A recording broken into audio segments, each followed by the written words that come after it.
And welcome to GameFace SFNL Division 2 to 10 Netball Show. And welcome back, Hugh. It's great to have you back on board. Thank you very much. Have you dried out after Saturday yet? Yeah, I have just. I hear from the girls though there's a lot of wet runners still around, so hopefully they're all dry, ready for training tomorrow night. I got my hair wet on Saturday. It might grow curly. So remember that each week we'll be recapping the week's results and news from Division 2 to 10. And this couldn't be possible without our sponsors, Bendigo Bank, Caulfield Park, 1111 Fitness and Swiv's Locker. And remember, support those who support us. And Hugh, some exciting news from the Heatherton camp. Yes, not one, not two, not three, but 4 50-game milestones at Heatherton this coming week. Those 4 ladies being Sinead Bannon, Amanda Manning, Verity Shepherd and Rachel French. Congratulations, ladies. Yeah, and well done. Interesting there, I hear some gossip that there might be a big 200th or 100th game coming from the Heatherton camp. Is that correct? So hopefully we'll hear some news about that in the coming weeks. But yeah, some exciting news there as well. And in terms of our rainy day on Saturday, interesting to see that Sue Kimber made a post in our netball group saying that she's sorry that the scores haven't been entered, but the score sheets are still trying to be dried out. So I did hear that Sue wore out about 3 hairdryers in trying to get them dry. And I think that's a really good plug for GameFace and our work here is that we're able to have hairdryers? No, that there's able to be electronic scoring. So I guess in these instances that'd be an amazing time to have that electronic scoring that wouldn't need to be dried out at the end of the day. As long as we had waterproof iPhones. Yeah, I'm sure that'd be fine in the weather. But yeah, so good luck there, Sue, and hopefully they all got dried out. But as we said, now Division 1 show, I'm sure there's some better ways than putting them on cold tiles near a heat event. Well, could well be. But hey, you live and learn, don't you? So we're going to jump straight into our Division 2 results for round 10 and some amazingly close games across the whole of the division. So we had St Kilda City 43 defeated by Dingley 44, so 1-goal win there for Dingley. Keysborough 18 defeated by Oakley District 28.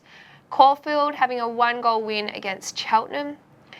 Heatherton having a 3-goal win against Maroonbina. So all extremely close, and I think that's reflected in the ladder, Hugh. Yeah, it is. Heatherton are top of the tree on 28 points. Oakley 24, Caulfield 22, and Maroonbina 20.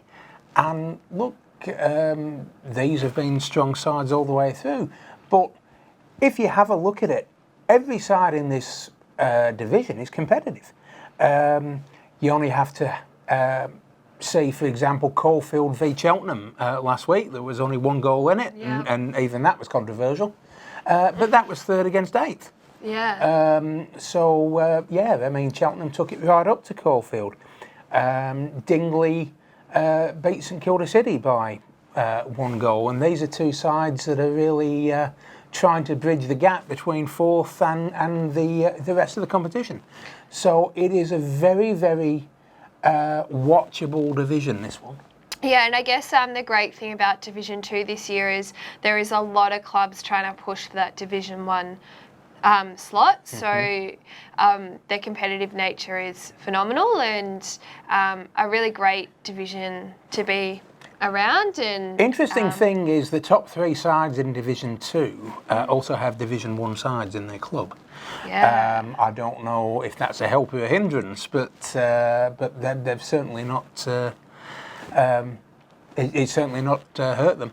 Yeah, and I guess something there with that though is that I know a couple of clubs struggle with it is when the Division 1 teams do need players, they pull from Div 2, which then weakens that side. So interesting to see that they're all still a top 3, but I think that could change potentially moving forward. So close division there and one to really keep an eye on. Hugh, how did Div 3 go?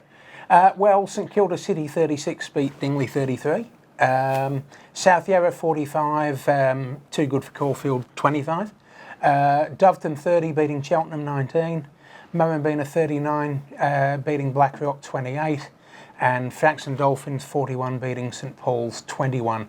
This was a day in which, and of course it was very cold and wet and windy, this was a day in which all 5 games were won by the sides that took the early lead, and they couldn't be caught. So yeah, and interesting to look at their ladder. Murrumbina, Doveton, Eagles, St Kilda City, all on 28 points, and South Yarra they're on 26. And I think the reach from 4th to 5th with Cheltenham, Dingley, and Frankston Dolphins is just too big now with the number of games we have. So I think our top 4 there is cemented, but interesting to see that there's obviously going to be a lot of movement there. And being so close, it makes for a great final series to come in this division. Absolutely. In Division 4, we had St Kilda City 35 defeated by East Brighton 47. Doveton Eagles 25 defeated by Karen Patterson Lakes 29. Oakley District 13 defeated by Clayton 42. Springvale District 37 defeated Mordialloc 25. Keysborough 30 defeated by Heatherton 33. So some close games there. And reflected in the ladder, we have Karen Patterson Lakes on 30, East Brighton 26, Clayton, Springvale Districts both on 20, and Mordialloc and St Kilda City still in contention there. I think so. Yeah. St Kilda City especially. They are a much better side than their position on the ladder indicates. Heatherton's still a chance as well, only a game and a half out. Yeah, and I think the percentage, looking at percentage there, Springvale and District's on 104.5%, sitting at 4th. But then we have Mordialloc and St Kilda City both at least 10 points percent-wise in front of them. Yeah, you wouldn't want to really pick who the 4 will be at this point. A couple of vulnerable sides in it, and a couple of sides out of it that are well and truly still in the hunt. Yeah, and I guess the draw will really impact those that ladder there to see who's playing who. Division 5, how did they go? Dingley 57 beat St Kilda City 29. Interestingly enough, that was a Thursday night game out of the bad weather, and that rather helped the scoring in that one. Lyndhurst 41 beat Lindale 34. Caulfield 35 beat Doveton 34 in a very close one. And that was close all day, that one. Yeah. Mordialloc 23 beat Bentley 11, and Hampton 25 beat South Yarra 20, with Aspendale having the bye. Yeah, and the ladder looks really close there with Caulfield on 30 points, Doveton Eagles, Aspendale Arrows and Hampton all on 22, and Lyndhurst on 20, and just out there in 6th is South Yarra on 16 points. So that game close between Caulfield and Doveton Eagles are 1st and 2nd, and if we have a grand final that was anything like that game last week, then nobody's going to complain about that. But Lyndhurst and South Yarra are still well and truly in the hunt for finals places in this one. Yeah, and I think there with Caulfield and Doveton Eagles game, it was interesting to watch and just see how hard they were going at it, even in the wet conditions. That's the Mama Bear side, isn't it? It is our Mama Bears. Mm-hmm. Yeah, so very strong side for a very long time. Yeah. And in Division 6, we have Doveton Eagles 27, defeated by Caulfield 30. St Kilda City 20, defeated by Parkdale Vultures 22. Murrumbina 40, defeated East Brighton 11, so a big win there. Springvale District 44, defeated Hyatt 24. Lyndhurst 22, defeated by Dingley 26. So still some nice close games there. And again, this ladder, I think, out of all the divisions, Div 6 is a ladder that's really close across the whole board, with Heatherton on 22 points, Caulfield 20, Springvale District, Murrumbina both on 18, St Kilda City and Parkdale Vultures on 16, Doveton Eagles and Hyatt still in contention on 14 points, followed closely by Dingley. So nearly all 11 teams still in the mix. Yeah, top 9 sides are well and truly, as you say, still in the mix for finals. I won't go back on what I said earlier in the season. Watts Parkdale Vultures, they're 6th at the moment. I know this side well. They are capable of doing a bit of damage at the end of the season. They'll probably hate me for it because as soon as I said that, they lost 3 on the trot earlier in the year. But I think that is one side to watch. So we'll see what happens. Yeah, and what about Div 7? Well, South Yarra 50 beat Karen Patterson Lakes 17. Hampton 39 beat Springvale Districts 24. Heatherton 34 beat Hallam 20.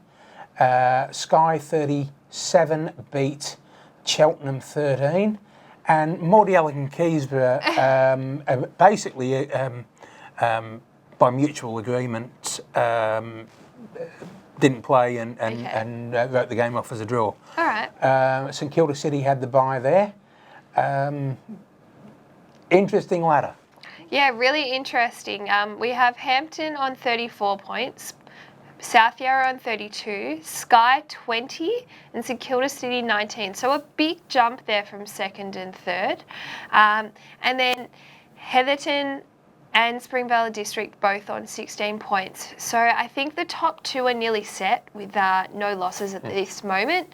But the bottom 3 and 4 is really out of 4 teams at the moment. So will be interesting to see how that plays out. Both top sides unbeaten at the moment. Yeah. Haven't played each other, obviously. Yeah. Look, the 4 sides vying for the last 2 places in the finals. I'll stick my neck out here. I think the top 4 will be the top 4 at the end of the season.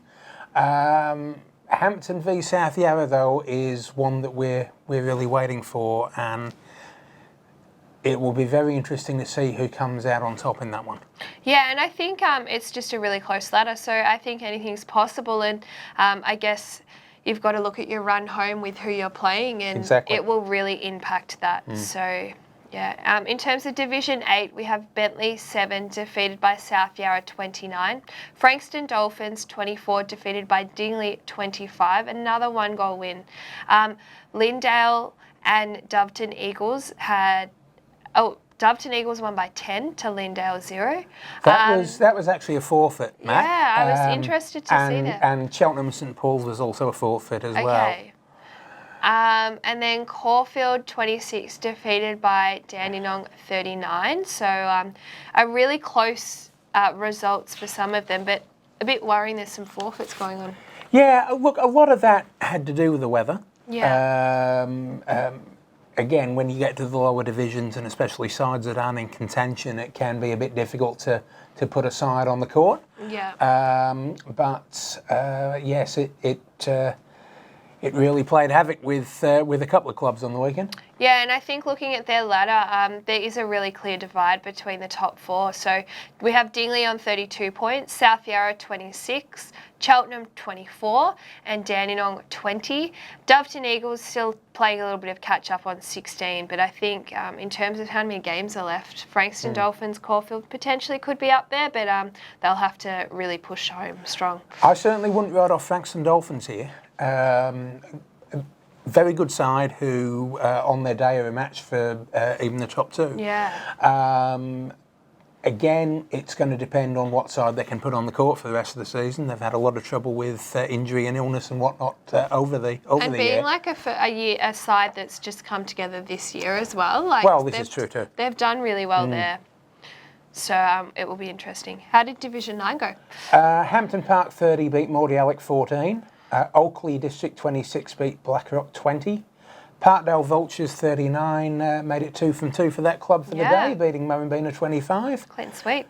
Hampton 26 beat Hired 18, and Dingley 41 beat Lyndhurst 17. And looking at the ladder there, really interesting ladder with Hampton Park both on 30 points, Parkdale Vultures and Murrumbina both on 24. Again, the gap might be a little bit too big, but Oakley District on 18 points. And I think I think it's out of the top 5. Yeah, here. yeah. I think the rest are too far back now. I think Blackrock and Hyde have just run out of time in terms of games that are left. With only 5 rounds to go. But yeah, interesting to see the top 4 there, with Oakley District trying to squeeze in. And Division 10, Mac.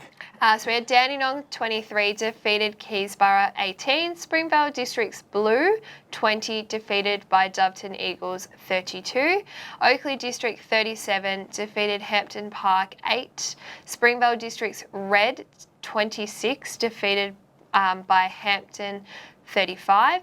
Heatherton 21 defeated by Clayton 22. So another 1-goal win there. And I think that's been a common thread across all divisions, is there's been at least one really close game. Especially this week where scoring's been difficult, it's helped keep the scorelines closer. Yeah, and I think between some of those divides in teams, especially in Division 10, it's clear that maybe some teams are prepared for the wet weather conditions where others mightn't be. But their ladder, how's it looking, Hugh?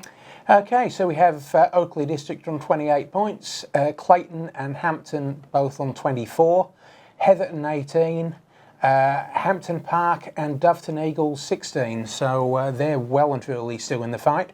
Yeah. Keysborough, the Springvale sides and Dandenong might be a little bit too far back now. Yeah. Interesting in this one, a couple of friends that play for Clayton, one of which will be looking for her 3rd premiership in recent years with 3 different clubs. Yes, I think, I don't know what I think there. Several sides are well and truly in the mix, and I wouldn't want to try and pick who'll be the top 4 there. Yeah, I think with Division 10 there, that the run home with who they're playing will really impact the ladder, and I think it's certainly close enough. Yeah, and I think that even the Division 1 at the spot in first place by Oakley District isn't safe. So I think that, impact will be who they're playing in the coming weeks and how they go with that. And also, there's a lot of people travelling at the moment. So I think that's really impacting some clubs, and we can see that especially as you get down the divisions. Yeah. I know Hampton Park are very keen on their chances of doing a bit of damage for the rest of the season. Yeah. So it'll be interesting to see if that's correct. Yeah, and obviously last week we asked whether or not SFNL should bring in a standalone time slot for Division 1 for the grand final. And we were saying how that's a real benefit to the other divisions, allowing them some more view time as well, not just about Division 1 here, but having that will also strengthen attendance and I guess the spotlight on the other 9 divisions. I suppose the real graveyard grand final, if you want to call it that, are the ones that compete in the same time slot against Division 1.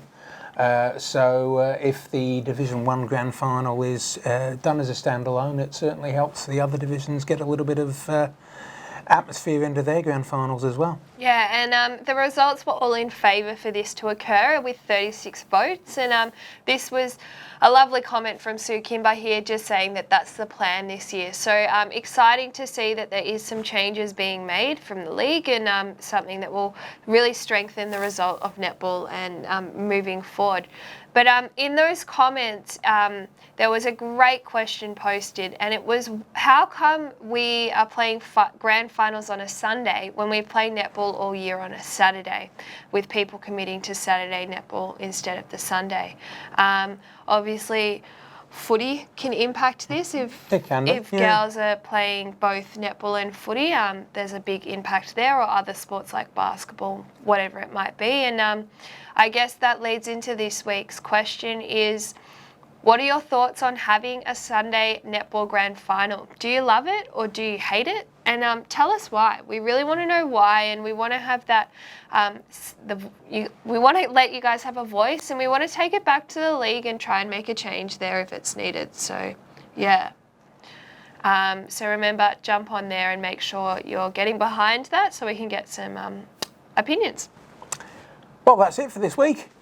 Hope you join us next week as well, because we love hearing your feedback, and we love having you watch us. So thank you very much.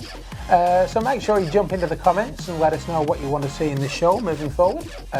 We're always keen to listen. We're always keen to develop the programme. And we want to give massive thanks to our sponsors, who, of course, we can't even get on without, and that is the Bendigo Bank Caulfield Park, 1111 Fitness, who I probably need to go and see, and Swiv's Locker, who are wonderful with the apparel, as Mac is modelling expertly at the moment. So thank you very much to all those sponsors, and of course, we must remember, get your game face on.